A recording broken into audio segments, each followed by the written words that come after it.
Saudara dan saudari yang dikasihi Tuhan, selamat jumpa kembali dengan saya, Romo Valentinus Tejantara SIY, di rumah kita tercinta Wisma Kencana Channel. Semoga Anda semua dalam keadaan sehat, sejahtera, dan bahagia. Keluarga adalah kesatuan yang alamiah dan fundamental dari masyarakat dan berhak mendapat perlindungan dari masyarakat dan negara.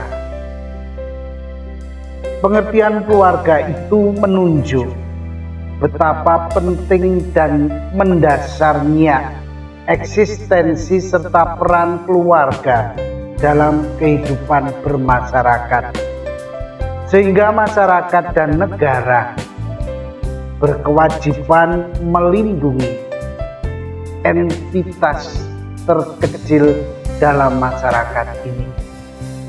Tak heran, keluarga pasti tak luput dari sorotan jika timbul persoalan sosial. Oleh karena itu, seluruh elemen masyarakat termasuk gereja bertanggung jawab pemuliaan martabat keluarga. Begitu mendasarnya peran keluarga ini, maka para paus pun tak henti-hentinya menyerukan panggilan dasar keluarga bagi seluruh gereja, dan juga tak henti-hentinya mempertahankan pandangan tradisional Kristen tentang perkawinan. Seruan mereka senantiasa bergaung sebagai motivasi dan dukungan bagi keluarga-keluarga untuk setia berpegang pada panggilan dasarnya, tempat menyemai benih-benih rakyat kebajikan dalam diri setiap anggotanya. Inilah tempat pendidikan doa yang pertama. Pada konten video sebelumnya, kita telah membahas judul makna keluarga sebagai Ecclesia Domestica, juga artinya. Dalam video ini, kita ingin membicarakan bersama tugas dan peran keluarga sebagai gereja rumah tangga. Marilah kita simak bersama video ini. Semoga semakin menambah pengetahuan Anda, sehingga Anda bersama keluarga semakin mewujudkan tugas dan peran itu dalam kehidupan seharian Anda.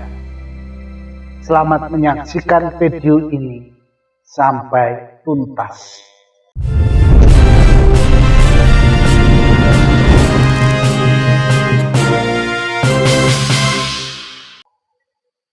Saudara dan saudari yang dikasihi Tuhan, martabat dan panggilan keluarga dalam gereja itu istimewa.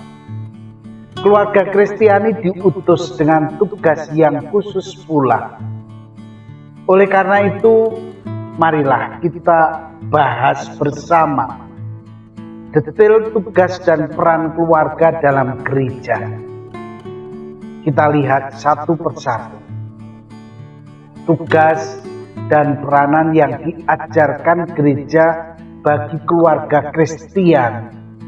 Dan yang pertama, tugas dan perannya adalah membangun persekutuan cinta di antara pribadi-pribadi dalam keluarga.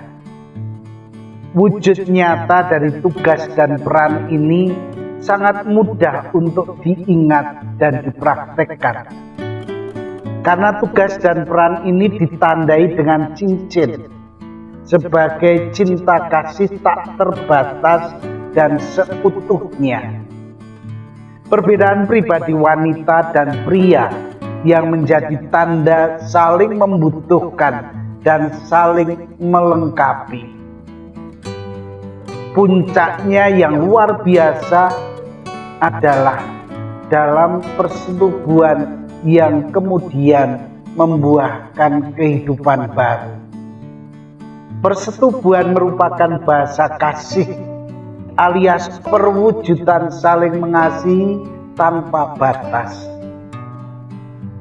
Tugas dan peran yang kedua adalah memberikan pendidikan iman yang baik kepada anak-anak.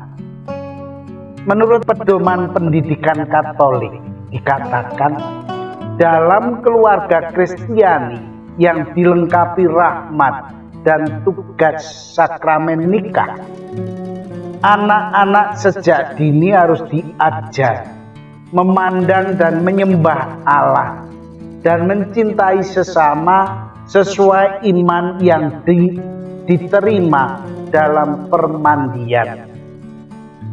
Dan menurut Katekismus Gereja Katolik dikatakan bahwa pendidikan iman oleh orang tua sudah harus mulai sejak anak-anak.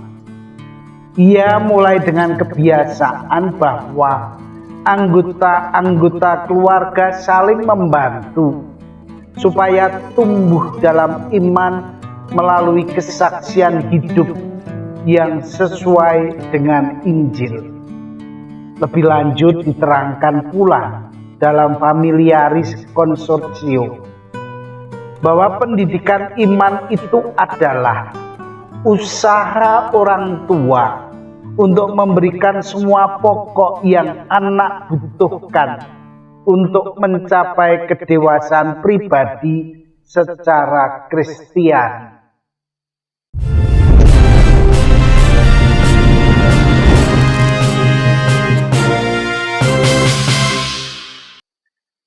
Tugas dan peran yang ketiga keluarga sebagai eklesia domestika adalah mempersiapkan, memelihara, dan melindungi berbagai panggilan yang ditumbuhkan Allah.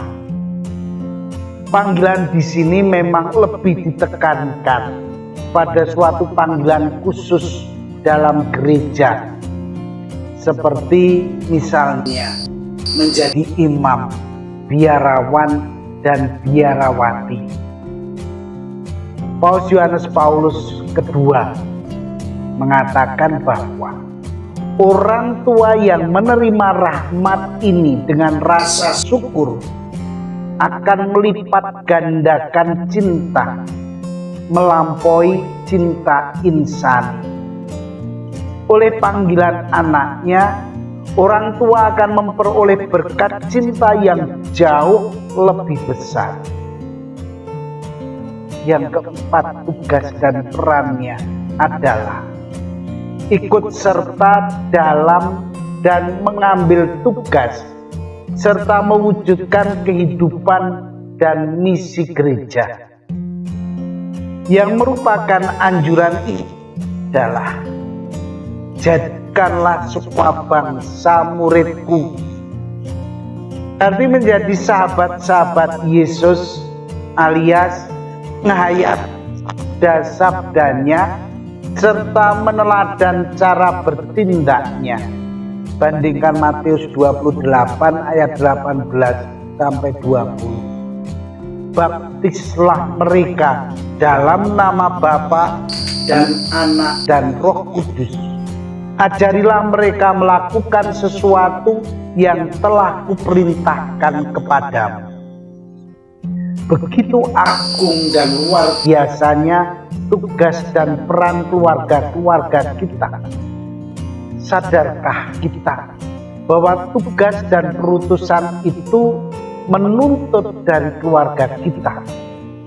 Belum lagi kalau kita merenungkan 5 pilar gereja yang menjadi jalan kekudusan bagi keluarga kita. Lebih indah dan mendalam bila kita wujudkan dalam keluarga kita.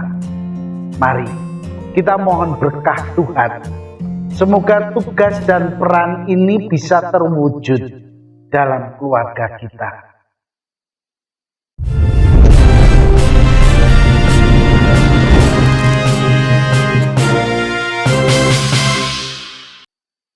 Saudara dan saudari yang dikasihi Tuhan, berhadapan dengan situasi aktual yang terjadi sekarang ini, pandemi virus corona.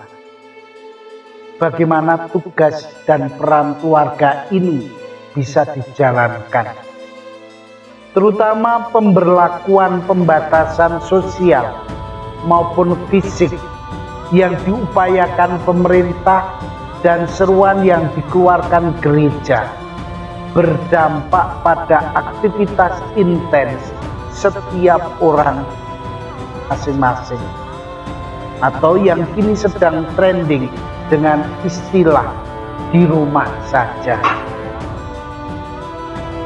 Ini ada refleksi yang patut kita renungkan bersama, dan saya kutip dari tulisan oleh seorang frater Gabriel Irenaeus Benu, yang mengatakan momentum di rumah saja dimaksudkan untuk membatasi pergerakan mobilitas manusia secara besar-besaran guna memutuskan laju penyebaran virus corona.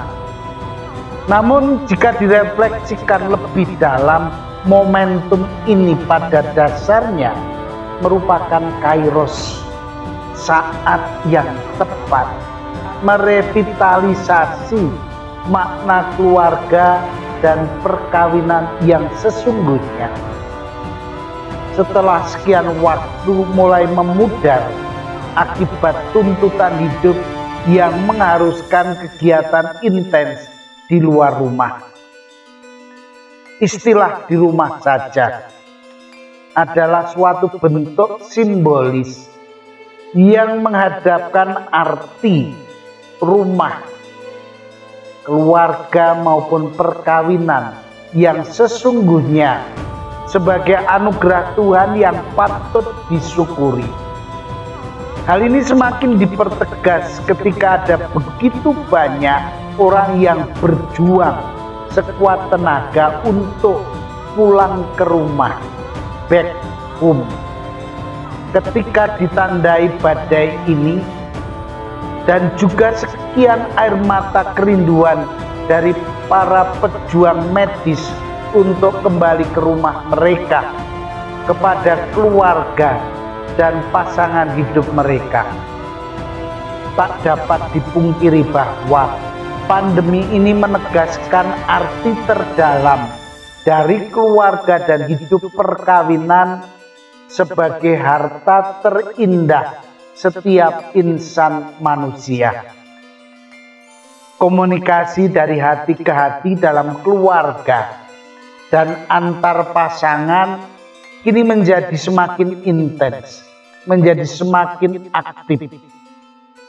Akhirnya, marilah kita semakin mampu melihat segala peristiwa dari sisi positif, sehingga keluarga kita semakin tumbuh menjadi keluarga yang tahan banting dalam menghadapi segala situasi. Doa dan berkatku menyertai keluarga Anda semua dalam perjuangan masa pandemi ini. Dan akhirnya, terimalah salam kasih sayang. Vivat Cor Jesu per Cor Maria. Hiduplah hati kudus Yesus melalui hati Bunda Maria. Amin.